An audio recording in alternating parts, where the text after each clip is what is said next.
இந்த கிராமம் வந்து வெள்ளியங்குடி பென்டா. இப்போ நம்ம என்ன பார்க்க போகிறோன்னா, இங்கே நாங்கள் லாஸ்ட் வீடியோவில் வந்து டிஸ்கஸ் பண்ணோம். 40 வருஷமாக இங்கே இருக்கிற மக்களுக்கு ஒரு மிகப்பெரிய குறை என்னன்னா, ஒரு 2 கிலோமீட்டர் ரோடு சரியாக இல்லைன்றதுனால தான். எதனாலனா நாங்கள் ஆல்ரெடி சொன்னோம், இங்கே வந்து ஒரு 9th ஸ்டாண்டர்ட்லேருந்து 12th ஸ்டாண்டர்ட் வரைக்கும் ஸ்கூல் இல்லாதனால பசங்க எல்லாரும் இங்கே இப்போ போகிற 2 கிலோமீட்டர் ரோடு வழியாக தான் நடந்து வந்து தான் அவங்க பஸ் இங்கே ஏறணும். சரிங்களா?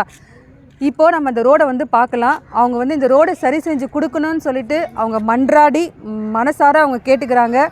அது நடந்துருச்சுன்னா உண்மையிலே அவங்க வந்து ரொம்ப ரொம்ப சந்தோஷப்படுவாங்க.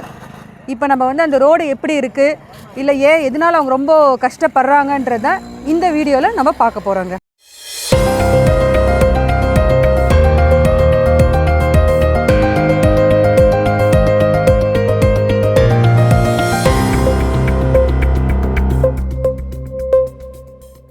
நாம் இன்றைக்கி சிந்தகமணி பென்டா கிராமத்துக்கு வந்திருக்கோங்க.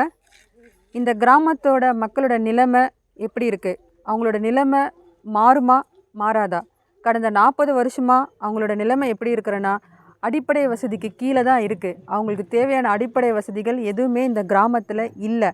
ஃபார் எக்ஸாம்பிள், ஸ்கூல் ப்ராப்பராக இருக்கா, அதனுடைய இன்ஃப்ராஸ்ட்ரக்சரோ அதனுடைய ஃபுல் குவாலிட்டி ஆஃப் எஜுகேஷன் இருக்கா, இல்லை. ஒரு ஹாஸ்பிட்டல் இருக்கா இந்த கிராமத்தில், இல்லை. இதுபடி பார்த்தா ரோடு வசதி ப்ராப்பராக இருக்கா, ரோடு வசதியும் இல்லை. இங்கே இருக்கிற மக்களோட கோரிக்கை என்னென்னு பார்த்தீங்கன்னா, ஒரு 40 வருஷமாக இங்கே இருக்கிற ஒரு 2 கிலோமீட்டர் இருக்க ரோடை வந்து சரி செய்யறதுக்கு கூட முடியலன்னு அவங்களுடைய கோரிக்கையை வச்சுட்ருக்காங்க.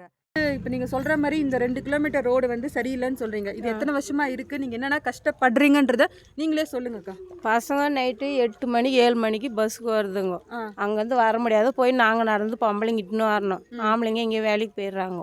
பசங்களை இட்டுன்னு வரது கஷ்டமாக இருக்குது. வழியும் நல்லா இருந்தால் கூட பரவாயில்ல, வழியும் சரியில்லை. சென்டரில் ஓடை இருக்குது, அது தண்ணி ஃபுல்லாக வந்துச்சுன்னா பசங்க தாண்டி போக முடியறதில்ல. போக முடியாது, நிற்க வச்சுட்டு எல்லாம் இருக்கிறவங்க, ஸ்கூலை விட்டு நிற்க வச்சுட்டு கூட இருக்கிறவங்க.